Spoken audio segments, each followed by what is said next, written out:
अनोखी गवाही। सूर्यपुर नाम के एक छोटे से गांव में नारायण नाम का एक किसान रहता था।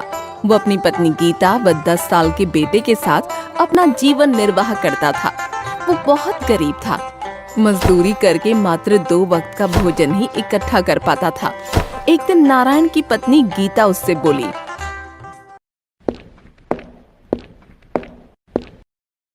सुनो जी, पहले हम 2 थे, तभी परिवार का गुजारा मुश्किल से हो पाता था। अब तो अमर भी बड़ा हो गया है, इसलिए मैंने एक बात सोची है। तुमने क्या बात सोची है गीता? आज से खेत खलिहानों में मैं भी मजदूरी करने जाया करूंगी। गीता, मैं तुम्हें कोई भी सुख नहीं दे पाया। अपना जीवन तुम्हें गरीबी में ही बिताना पड़ा। दुखी क्यों होते हो जी? सुख दुख तो जीवन में आते ही रहते हैं। और फिर हम एक गाड़ी के 2 पहिए ही तो हैं। दोनों को एक समान चलना चाहिए, तभी गृहस्थी की गाड़ी ठीक ढंग से चल पाती है। तुम ठीक कहती हो गीता।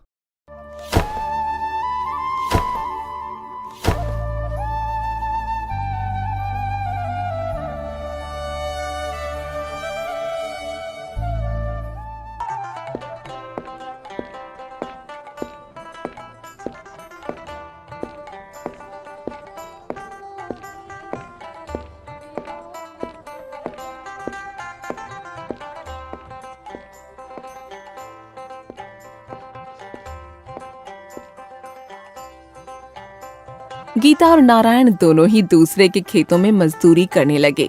वो खूब लगन से मेहनत करते, लेकिन फिर भी उनकी आमदनी में कोई बढ़ोतरी नहीं होती।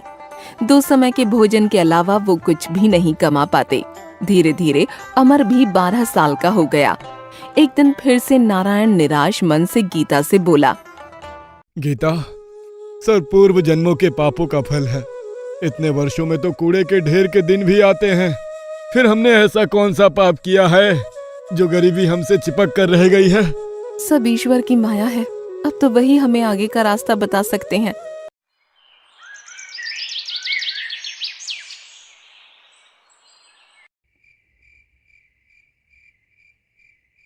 उसी रात नारायण के स्वप्न में देवी सरस्वती प्रकट हुई और कहने लगी, पुत्र नारायण, तेरा बेटा बड़ा हो गया है, इसे पढ़ाता क्यों नहीं? देवी सरस्वती, आप तो मेरी दशा से भली भांति अवगत होंगी। ऐसी कठिन परिस्थितियों में मैं कैसे अमर को पढ़ा सकता हूँ? कुछ भी करो बेटा, अपना पेट काटो, पर अमर को अवश्य पढ़ाओ। उसकी शिक्षा के उपरांत ही तुम्हारी गरीबी दूर होगी। ये कहकर देवी सरस्वती अंतर ध्यान हो गईं और अगली सुबह नारायण ने सारी बात अपनी पत्नी को बताते हुए कहा,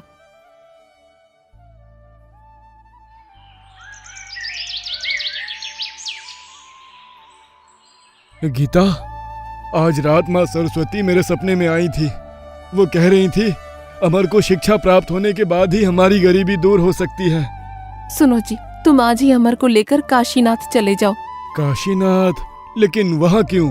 काशीनाथ में विश्वगुरु नाम के विद्वान रहते हैं। शिक्षा जगत में उनका बहुत बड़ा नाम है। तुम अमर को विद्या अध्ययन हेतु उनके पास ले जाओ। गीता, इसके लिए तो बहुत अधिक धन की आवश्यकता होगी। कहाँ से आएगा इतना धन? इसके लिए तो लाला के पास ही चले जाओ। लाला के पास? हाँ, ले देकर गांव में वही तो महाजन है। अमर की शिक्षा के लिए उन्हीं से कर्ज ले लो। गीता, लाला अत्याचारी महाजन है। वो हमेशा गरीबों का शोषण करते हैं। वो बहुत अधिक ब्याज पर कर्ज देते हैं और समय पर कर्ज ना चुकाने पर वो बहुत क्रूर हो जाते हैं। तुम ऐसे महाजन से उधार लेने की बात कर रही हो? इसके अलावा और कोई रास्ता भी तो नहीं है जी। कुछ भी हो, जब साक्षात माँ सरस्वती ने अमर को शिक्षा दिलवाने को कहा है, तो हम अपने बेटे को शिक्षा अवश्य दिलवाएंगे। परंतु ऋण लेने के लिए हमारे पास गिरवी रखने के लिए है ही क्या? लाला बिना कोई वस्तु गिरवी रखे किसी को धन नहीं देते। तुम ये घर गिरवी रख दो। ये क्या कह रही हो तुम? सिर छुपाने का यही तो एक आसरा है। भगवान ना करे यदि ये भी छिन गया तो क्या होगा? शुभ शुभ बोलो जी, भगवान जो करेगा ठीक ही करेगा।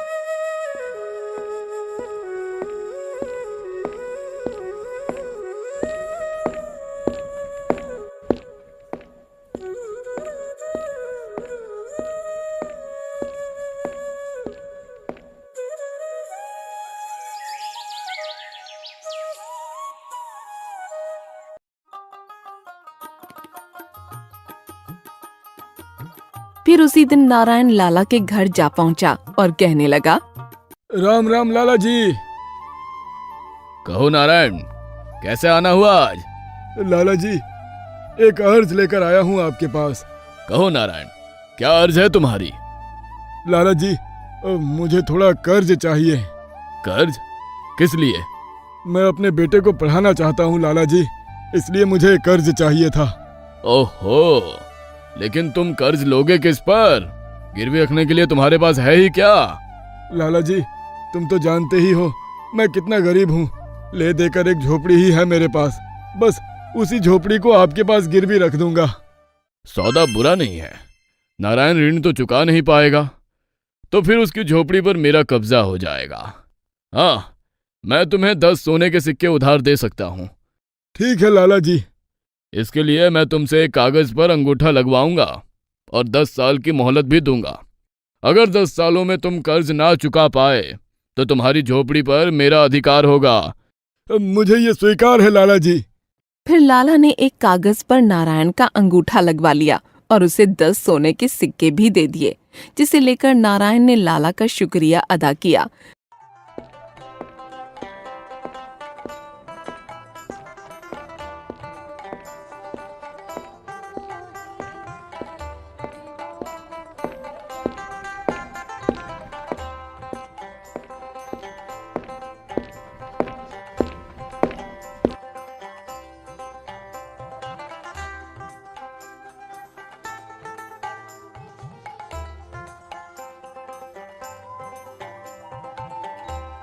और अपने बेटे अमर को लेकर काशीनाथ के लिए निकल पड़ा। लंबा रास्ता तय करने के बाद वो काशीनाथ पहुंचकर विद्वान शिव गुरु की कुटिया में जा पहुंचे और ईश्वर से प्रार्थना करने लगा। हे ईश्वर, मेरे बच्चे की रक्षा करना, उसे खूब विद्वान बनाना, बस अब तो यही हमारा सहारा है। थोड़ी दूर और आगे बढ़ने पर वे विद्वान शिव गुरु जी के पास पहुंच गए और कहने लगे, गुरुजी प्रणाम। खुश रहो। कहाँ से आए हो तुम लोग? गुरुजी, मैं सूर्यपुर नाम के एक छोटे से गांव से आया हूँ। मेरा नाम नारायण है और ये मेरा बेटा अमर है। मैं अपने बेटे को आपसे शिक्षा दिलवाना चाहता हूँ, इसी उद्देश्य से आपके पास आया हूँ गुरुजी। अपने 10 सोने के सिक्कों की पोटली को गुरुजी के सामने रखा और पुनः कहने लगा, इसे स्वीकार कीजिए गुरुजी। क्या है इस थैली में? इसमें 10 सोने के सिक्के हैं गुरुजी। जैसे तैसे इसका प्रबंध कर पाया हूँ, आपको इससे अधिक धन नहीं दे पाऊंगा गुरुजी। मैं बहुत गरीब हूँ, मेरे बेटे को शिक्षा प्रदान करने से मत मना करना। बड़ा भोला व्यक्ति लगता है ये, इसे निराश करना ठीक नहीं है। शांत हो जाओ बेटा, मैं तुम्हारे बेटे को अवश्य पढ़ाऊंगा। वो शिक्षा ग्रहण करने के लिए 10 वर्षों तक आश्रम में ही रहेगा, तभी उसकी शिक्षा पूर्ण हो पाएगी। ठीक है गुरुजी। नारायण ने अपने बेटे अमर को गुरुजी के पास ही छोड़ दिया और वो वापस अपने घर लौट आया। गुरुजी ने अमर को शिक्षा प्रदान करना आरंभ कर दिया। धीरे धीरे 10 वर्ष बीत गए और अब अमर भी बड़ा हो गया।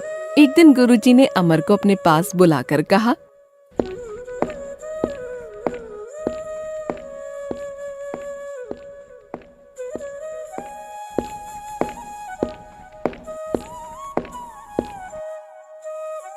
पुत्र अमर, आज तुम्हारी शिक्षा पूर्ण हुई। तुम हमारे शिष्यों में सबसे मेधावी छात्र हो। इस पर मुझे हमेशा गर्व रहेगा। गुरुदेव, सब आपकी कृपा का फल है, वरना मैं किसी योग्य था। बेटा, अब तुम अपने माता पिता के पास लौट जाओ। तुम्हारी प्रतीक्षा में वो ना जाने कब से बाट जो रहे होंगे। कैसे होंगे मेरे माता पिता? ना जाने वे कब से मेरा इंतजार कर रहे होंगे।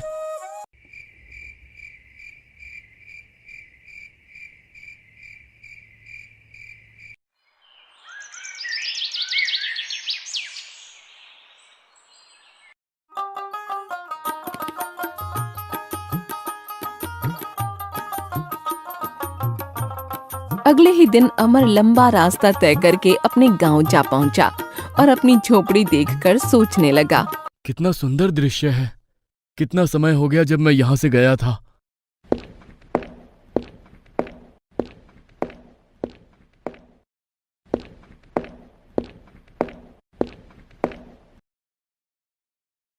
कौन हो तुम और अंदर क्यों घुसे चले आ रहे हो? प्रणाम पिताजी, मैं हूँ अमर, आपका बेटा। अमर बेटा, तुम्हारी शिक्षा पूरी हो गई? जी पिताजी, गुरुजी की आज्ञा से ही मैं घर लौटा हूँ। अरे गीता, कहाँ हो तुम? यहाँ आओ, जल्दी देखो, हमारा बेटा शिक्षा पूरी करके लौटा है। तुरंत ही गीता बाहर आ गई और अपने बेटे को देखकर बहुत प्रसन्न हुई। बेटा, मेरा बेटा, देखो तो कितना दुबला हो गया है। तुझे पता भी है मेरे बच्चे, हम दोनों ने तुझे कितना याद किया। मुझे अंदाजा है माँ, मैंने भी आप दोनों को बहुत याद किया। गीता, अब हमारे बुरे दिन बीत जाएंगे। अब हमारा बेटा नौकरी पर लग जाएगा। भगवान करे वो दिन शीघ्र आ जाए। उधर लाला भी सोच रहा था। पूरे 10 वर्ष बीत गए हैं। अब नारायण से 10 सोने के सिक्कों का ऋण चुकाने का तगादा करने का भी समय आ गया है।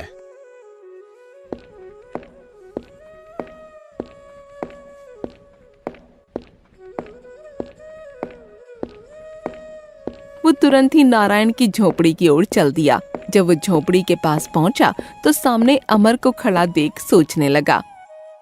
तुम अमर हो? हाँ, मैं अमर हूँ। और आप लाला जी? ओह, भूले नहीं तुम मुझे? लाला जी, तुम भी कोई भूलने की चीज हो? कहो, कैसे आना हुआ आपका? तुम्हारे माता पिता कहाँ है? अमर ने लाला की बात का कोई जवाब नहीं दिया तो लाला का पारा चढ़ गया। वो तुनक कर बोला, बताते क्यों नहीं? तुम्हारे माता पिता कहाँ है? सुनो लाला जी, मेरे पिताजी जिंदा पेड़ों को काटने और मुर्दा पेड़ों को रोपने गए हैं। क्या? हाँ लाला जी, और मेरी माँ हवा बेचने और चांदी खरीदने गई है। लगता है ये अमर आवश्यकता से अधिक पड़ आया है, तभी ऐसी बातों से मुझे मूर्ख बना रहा है। अमर को धमकाते हुए वह बोला, ये कैसी ऊटपटांग बातें कर रहे हो? मैंने जो पूछा है उसका ठीक ठीक उत्तर दो। मैंने बताया तो लाला जी।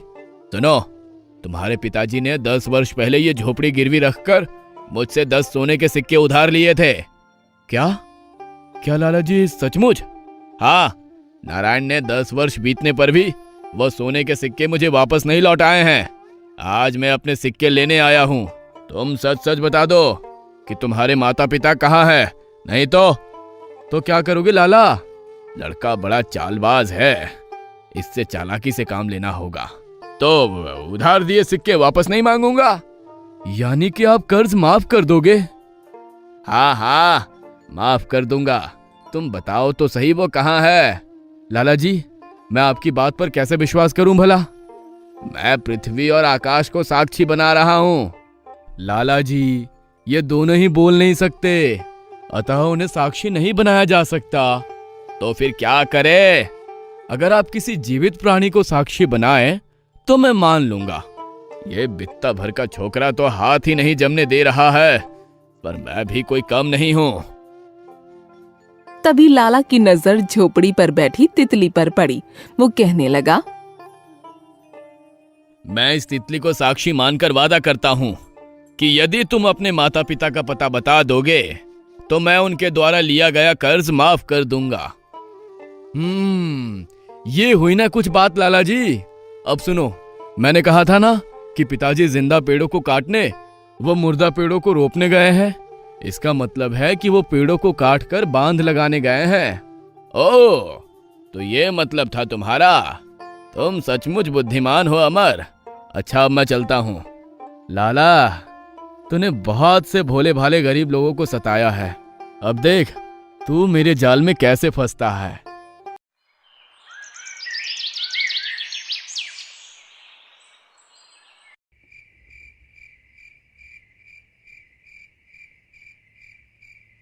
जब शाम हुई और नारायण घर लौटा तो अमर ने सारी बात अपने पिता को बताई। पिताजी, लाला आया था। ओह, अब क्या होगा? पिताजी, आप घबराओ नहीं, मैं आ गया हूँ। उस जमाखोर लाला से मैं निपट लूंगा। तुम? लेकिन कैसे बेटा? लाला बहुत चालाक है। आप घबराओ नहीं पिताजी, ईश्वर जो चाहेगा वही होगा।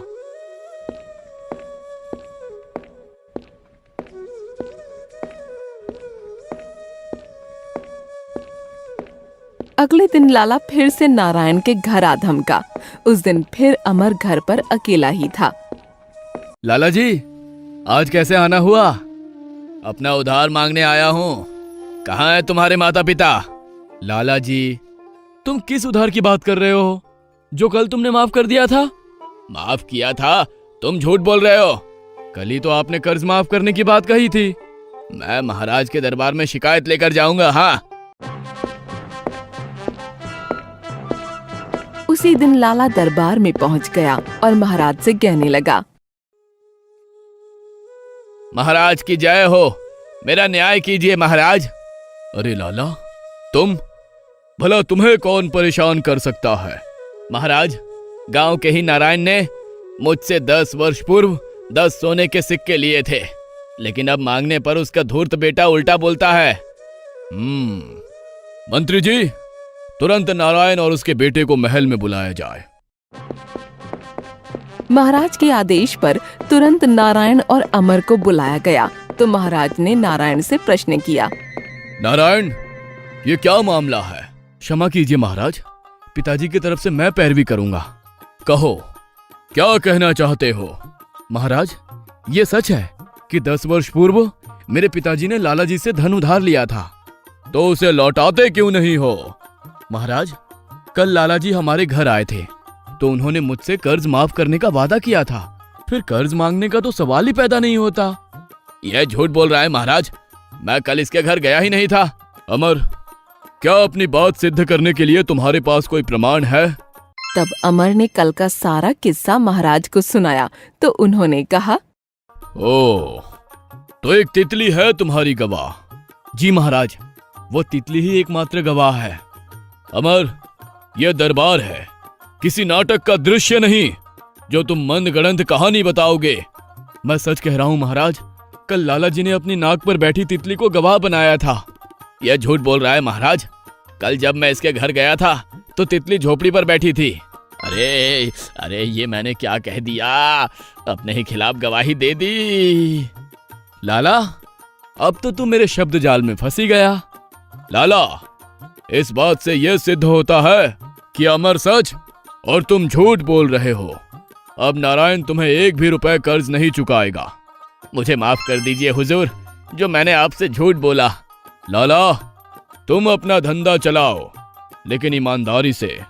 दोबारा झूठ और फरेब से काम किया तो तुम्हें बंदी गृह में डलवा दूंगा। जी महाराज, दोबारा ऐसी गलती नहीं होगी। दरबार समाप्त होने पर सभी अपने अपने घर जाने लगे तो महाराज ने अमर को रोक कर कहा, अमर, मैं तुमसे बहुत प्रसन्न हूँ। तुम्हारी सूझबूझ ने तुम्हें कर्ज चुकाने से बचा लिया। क्या तुम मेरी एक बात मानोगे? अवश्य महाराज, आप बस आदेश दीजिए। मैं जानता हूँ तुम शिक्षा ग्रहण करके आए हो और बहुत बुद्धिमान हो। तुम्हारी जगह तो मठों में विद्वान की है, किंतु मैं चाहता हूं कि तुम राज दरबार में रहकर न्याय मंत्री का पद संभालो। क्या तुम्हें यह मंजूर है? अवश्य महाराज, ये तो मेरे लिए सौभाग्य की बात होगी। राजसराय में तुम्हारे रहने व खाने पीने की व्यवस्था कर दी जाएगी। तुम कल से ही दरबार में शामिल हो सकते हो। जैसी आपकी आज्ञा महाराज। इस तरह अमर की सूझबूझ ने अमर और उसके परिवार की परिस्थितियों को बदल दिया।